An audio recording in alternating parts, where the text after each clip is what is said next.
The man who sees absolutes where all other men see nuances and shades of meaning is either a prophet or a quack. Donald H. Rumsfeld is not a prophet. We end the countdown where we began, our number one story, with a special comment on Mr. Rumsfeld's remarkable speech to the American Legion yesterday. It demands the deep analysis and the sober contemplation of every American. For it did not merely serve to impugn the morality or intelligence, indeed the loyalty, of the majority of Americans who oppose the transient occupants of the highest offices in the land. Worse still, it credits those same transient occupants, our employees, with a total omniscience which neither common sense nor this administration's track record, at home or abroad, suggests they deserve.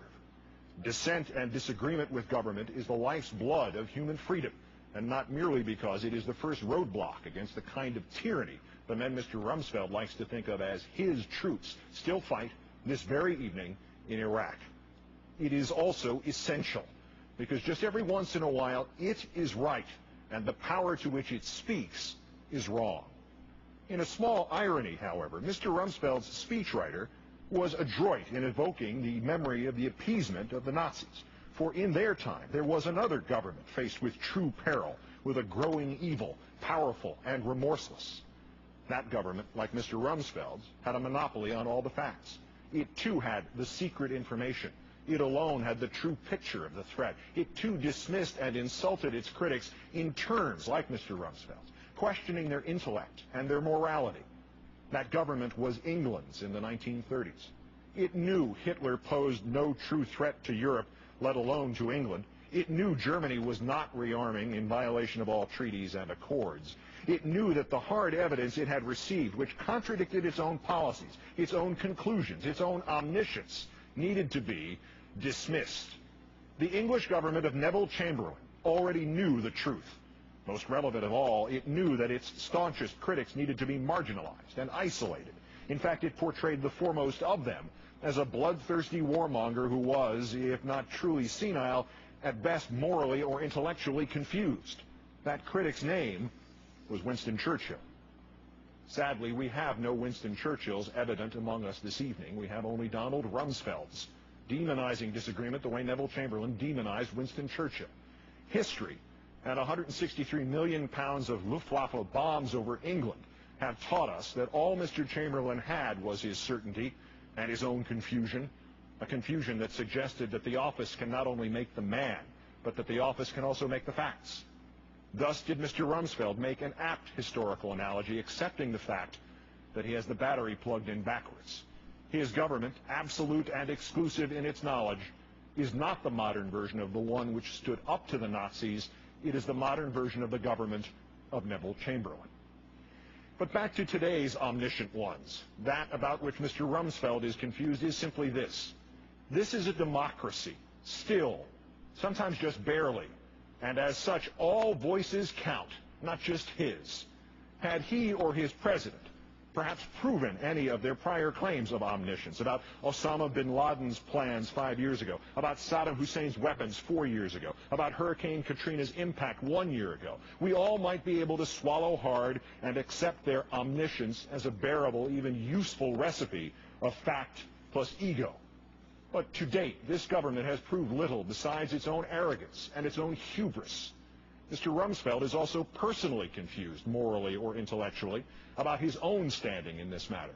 From Iraq to Katrina to flu vaccine shortages to the entire fog of fear which continues to envelop our nation, he, Mr. Bush, Mr. Cheney, and their cronies have, inadvertently or intentionally, profited and benefited, both personally and politically. And yet he can stand up in public and question the morality and the intellect of those of us who dare ask just for the receipt for the emperor's new clothes. In what country was Mr. Rumsfeld raised? As a child, of whose heroism did he read? On what side of the battle for freedom did he dream one day to fight? With what country has he confused the United States of America? The confusion we, as its citizens, must now address is stark and forbidding. But variations of it have faced our forefathers when men like Nixon and McCarthy and Curtis LeMay have darkened our skies and obscured our flag. Note with hope in your heart that those earlier Americans always found their way to the light, and we can too. The confusion is about whether this Secretary of Defense and this administration are in fact now accomplishing what they claim the terrorists seek, the destruction of our freedoms, the very ones for which the same veterans Mr. Rumsfeld addressed yesterday in Salt Lake City so valiantly fought. And about Mr. Rumsfeld's other main assertion that this country faces a new type of fascism, as he was correct to remind us how a government that knew everything could get everything wrong. So too was he right when he said that, though probably not in the way he thought he meant it. This country faces a new type of fascism indeed. Although I presumptuously use his sign-off each night in feeble tribute, I have utterly no claims to the words of the exemplary journalist Edward R. Murrow.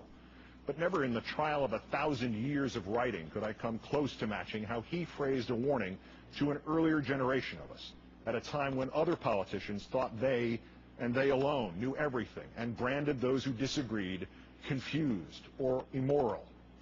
Thus forgive me for reading Murrow in full. We must not confuse dissent with disloyalty, he said in 1954. We must remember always that accusation is not proof, and that conviction depends upon evidence and due process of law. We will not walk in fear one of another. We will not be driven by fear into an age of unreason if we dig deep in our history and our doctrine and remember that we are not descended from fearful men, not from men who feared to write, to speak, to associate, and to defend causes that were, for the moment, unpopular. And so, good night and good luck.